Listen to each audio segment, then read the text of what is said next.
குற்றவாளி தப்பிச்சிட்டான் சார். நாம அவனை ஃபாலோ பண்ண மாதிரி அவன் நம்மளை ஃபாலோ பண்ணியிருக்கான். அவன் நார்த் தான் போயிருக்கான். On the other side Chetta north போயிருக்கார். ஸோ மிஸ்டர் சேட்டா ரகுவை ஃபாலோ பண்ணி இவன் அந்த பக்கம் தான் போயிருக்கான். ஓகே, அவன் தப்பிச்சு போனது நார்த்து தான்னா நம்ம இந்த கேஸ பத்தி கவலைப்பட தேவையே இல்லை. ஏன்னா என் கூட ட்ரைனிங் எடுத்த மிஸ்டர் ரத்னவேல் அங்க இருக்கார். Best citizen, single man force. அவருக்கு முன்னாடி எந்த படையும் ஈடு கொடுத்து நிக்க முடியாது. அன்பு காட்டுறதுல மனுஷன் காட்டாறு மாதிரி. எந்த அணை போட்டும் அந்த வெள்ளத்தை தடுக்க முடியாது. ஏழைங்களுக்கு ஒரு கஷ்டம்னா வர்ற முதல் கண்ணீர் அவரோட கண்ணில் இருந்துதான்.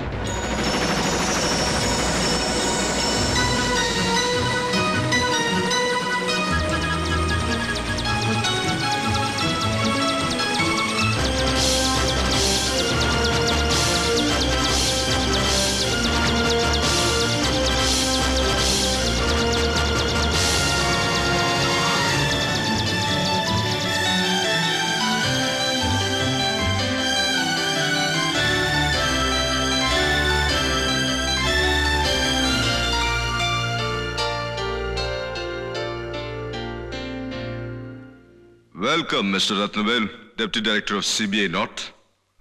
வா. என்ன சார் இது மினிஸ்டர், நீங்க எனக்கு போய் எழுந்து வந்து. அப்போ நீ என்ன மினிஸ்டரா தான் பாக்குற? அப்படியெல்லாம் இல்ல சார். மினிஸ்டர் நான் சம்பாதிச்ச பேரு இன்னும் 1 வருஷம் 7 மாசம் தான். ஆனா மனுஷனா நீ சம்பாதிச்ச பேரு காலம் பூரா இருக்கும். வா உட்கார்.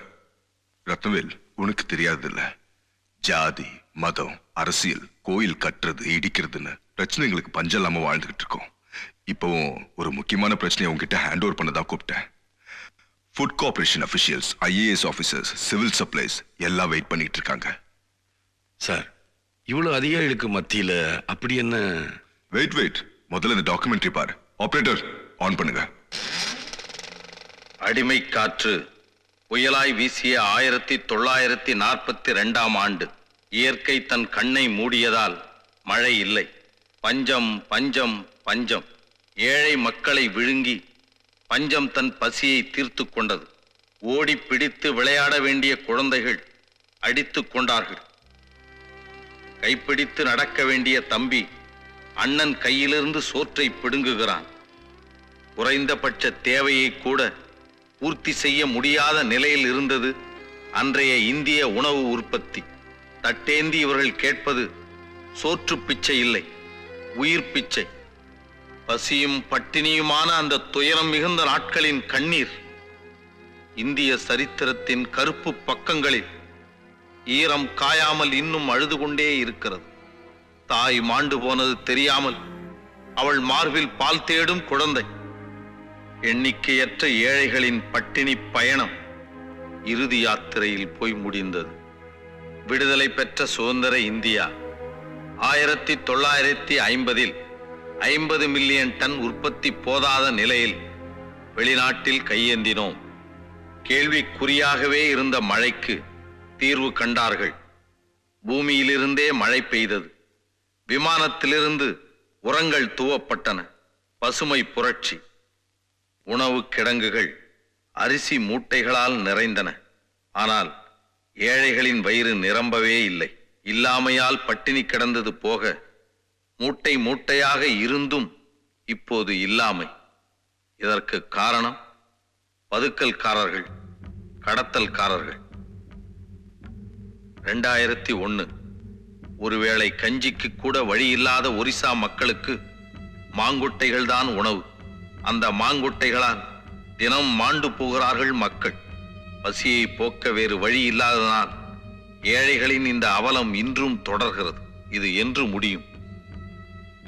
Mr. Shakti, explain the present situation. Yes, sir. நம்ம மத்திய அரசோட மொத்த உணவு கையிருப்பும் கோடிக்கணக்கான டன் கணக்குல இந்த குடோன்ல தான் இருக்கு. இது இந்த பாதை வழியா போனாக்கா மாநில அரசுக்கும் நேரடியா ஜனங்களுக்கும் போய் சேர்ந்துட்டு பாக்கி இருக்கிறது குடோனுக்கே வந்துடுறது.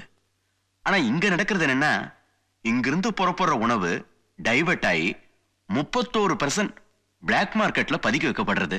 அதான் துயரமே. என்ன சொல்ற ரத்னவேல்? நான் என்ன சொல்றது? அதான் எல்லாம் படம் போட்டு காட்டிட்டீங்களே. இதுல போடாத படம் நிறைய இருக்கு. அவ்வளவும் பட்டினிச்சாவு. ஒரு மனுஷன் எந்த மூலையில செத்தாலும் அத விதின்னு ஒரே வார்த்தையில சொல்லி முடிச்சிடலாம். ஆனா அரைவயிறு கால் வயிறுன்னு பட்னி கிடந்து சாகுறான் பாருங்க, அதை மட்டும் விதின்னு சொல்ல முடியாது. ஏழைங்க கஷ்டப்படுறதே ராத்திரி ஒரு வேளையாவது சுடுசோறு சாப்பிடணுங்கிறக்காத்தான். அதுவே கஷ்டம்னா அது நிச்சயம் கடவுள் எழுதின விதி இல்ல, ஏழைங்க வாழ்க்கைய சுரண்டவே எழுதின விதி. அவங்களதான் அடையாளம் தெரியலையே. என்ன சார் அடையாளம்? பணத்துக்கு ஆசைப்பட்டு அரிசியை பதுக்கிறவனும் இருக்கிற ஒருத்தனை சாகடிச்சிட்டு இல்லாத 9 பேர்ல டூப்ளிகேட் ரேஷன் கார்டை ரெடி பண்ணி சராசரியா கிடைக்க வேண்டிய 15 கிலோ அரிசியை கிடைக்க விடாம பண்றவன் தான் சார். மேலோட்டமா பார்த்தா வெறும் அரிசியை மட்டும்தான் கடத்துறாங்கன்னு தோணும். நம்ம நாட்டுல தேவைக்கு அதிகமா விளைஞ்சும் 250 கோடிக்கு வெளிநாட்டுல உணவு கடன் வாங்கியிருக்கோம் 1984. இதெல்லாம் யாரால சார்? இவனுக்கு அரிசி கடத்துறதுனால. நம்ம நாட்டுல இன்னைக்கு உணவு உற்பத்தி 200 மில்லியன் டன். அதுல 200 டன்னாவது ஏழைங்களுக்கு போய் சேருதா? இல்ல. அரசியல்வாதிகளை அதிகாரிகளையும் கைக்குள்ள போட்டுக்கிட்டு நல்ல அரிசிய புழுத்த அரிசின்னு சொல்லி குறைஞ்ச விலைக்கு வாங்கிக்கிட்டு உண்மையிலேயே புழுத்து போன அரிசிய நல்ல விலைக்கு அரசாங்கத்துக்கிட்டே வித்துறாங்க. ஓட்டு போட்டதுக்கு ஏழைங்க அனுபவிக்கிற ஒரே உரிமை குறைஞ்ச விலையில கிடைக்கிற அரிசி. வெறும் பையோட ரேஷனுக்கு போனவன் அந்த அரிசி கூட கிடைக்காம வெறும் மனசோட திரும்புறான். ஏழைங்க வீட்டுல எப்பவும் நிரந்தரமா எரிஞ்சுக்கிட்டு இருக்கிறது வயிறு ஒண்ணுதான். இதுக்கு என்ன பண்றது ரத்னவேல்? தண்டனை கொடுக்கணும். பெத்தவ கூட தாய்ப்பால் 1 வயசு வரைக்கும் தான் கொடுப்பா. ஆனா இந்த பூமி அரிசிங்கிற தாய்ப்பால் ஆயுசு முழுக்க கொடுத்துக்கிட்டே இருப்பா. அந்த தாய்ப்பால் ஜனங்களுக்கு கிடைக்க விடாம தடுக்கிறவங்கள மன்னிக்கவே கூடாது. You are absolutely right Rathnavel. நீ சொல்றவனுங்கெல்லாம் ஒவ்வொரு ஸ்டேட்டோட ஹெட் குவார்ட்டர்ஸ்ல இருந்து இதை செஞ்சுக்கிட்டு இருக்காங்க. அவங்கள பத்தின டீடைல்ஸ் எல்லாம் கலெக்ட் பண்ண சொல்லியிருக்கேன். இந்தியாவுடைய மேஜர் கல்டிவேஷன் பஞ்சாப்ல தான். இந்த உணவு தானியங்களை கடத்துற விஷயம் எல்லாம் அங்க நடக்கிறதுக்கு நிறைய சான்சஸ் இருக்கு. உன்னை சண்டிகாருக்கு டிரான்ஸ்பர் பண்ண ஏற்பாடு பண்ணிருக்கேன். நான் உன்னதான் நம்பி இருக்கேன் ரத்னவேல். ஒரு வகையில இதுவும் ஒரு குருக்ஷேத்திரம் தான். அம்பு மட்டுமே போட தெரிஞ்ச அர்ஜுனன் கிட்டே இதை ஒப்படைக்க முடியாது.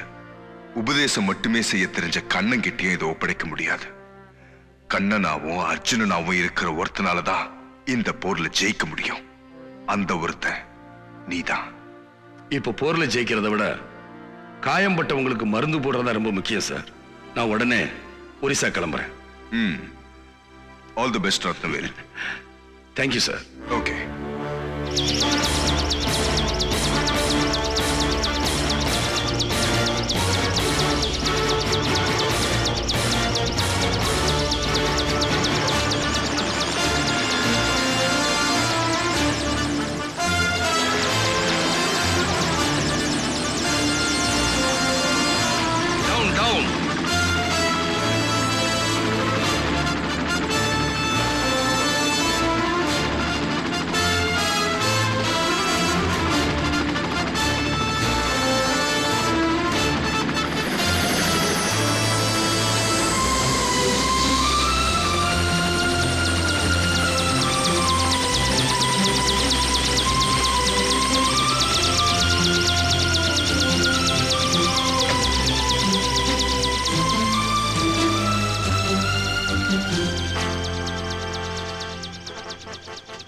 வணக்கம் சார். நான் ஒரிசா தூர்தர்ஷன்ல ஒர்க் பண்றேன். எனக்கு ஒரியா லாங்குவேஜ் தெரியும். நீங்க வரீங்கன்றதுனால என்ன டிரான்ஸ்லேட்டர் அனுப்பி. சரி போலாம். இவங்க யாரையும் உள்ள விட மாட்டாங்க சார். நீங்க மட்டும் வாங்க.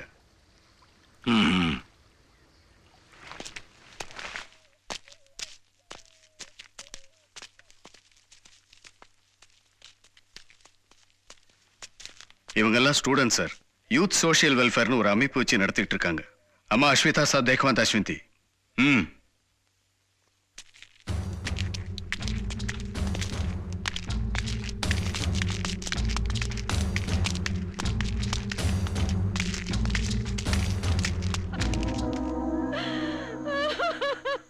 சார் பாத்தீங்களா?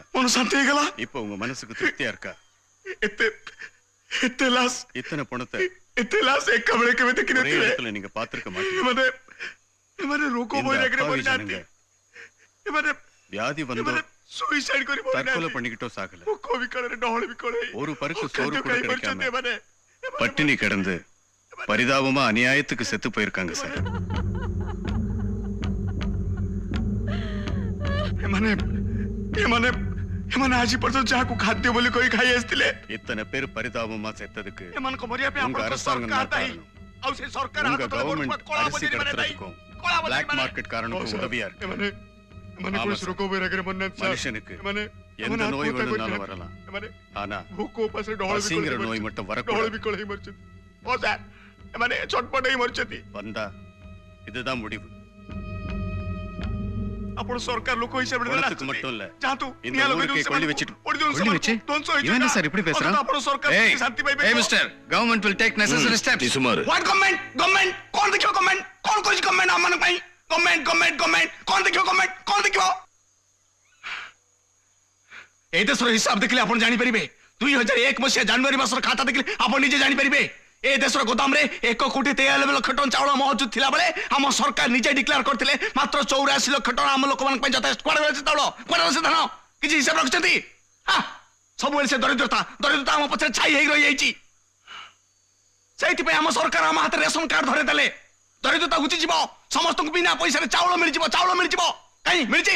ବୁଝୁଛନ୍ତି ସେ କଥା? କେବେ ଦେଖିଛନ୍ତି ସେମାନେ କଣ ଖାଇ ବଞ୍ଚନ୍ତି? କେମିତି ବଞ୍ଚନ୍ତି? କଣ ଖାଇ ବଞ୍ଚନ୍ତି? சார் அவன் என்ன சொல்ல வரான்னா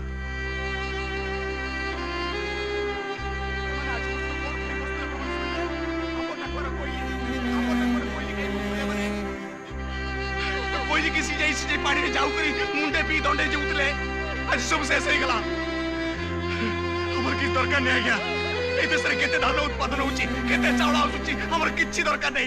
இந்த நாட்டுல விளையிற உணவு உற்பத்தி கணக்கெல்லாம் எங்களுக்கு வேண்டாம். আমি খালি আপনাকে হাত நாங்க உங்க கவர்மெண்ட்டை கையெடுத்து கும்பிட்டு கேட்டுக்கிறோம்.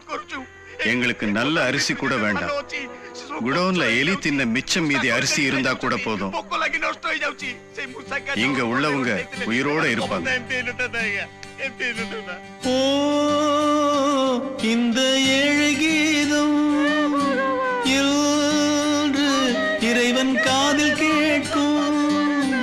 அன்னை பூமியின் சொந்த பிள்ளைகள் சொத்துக்கு கையை ஏந்தும்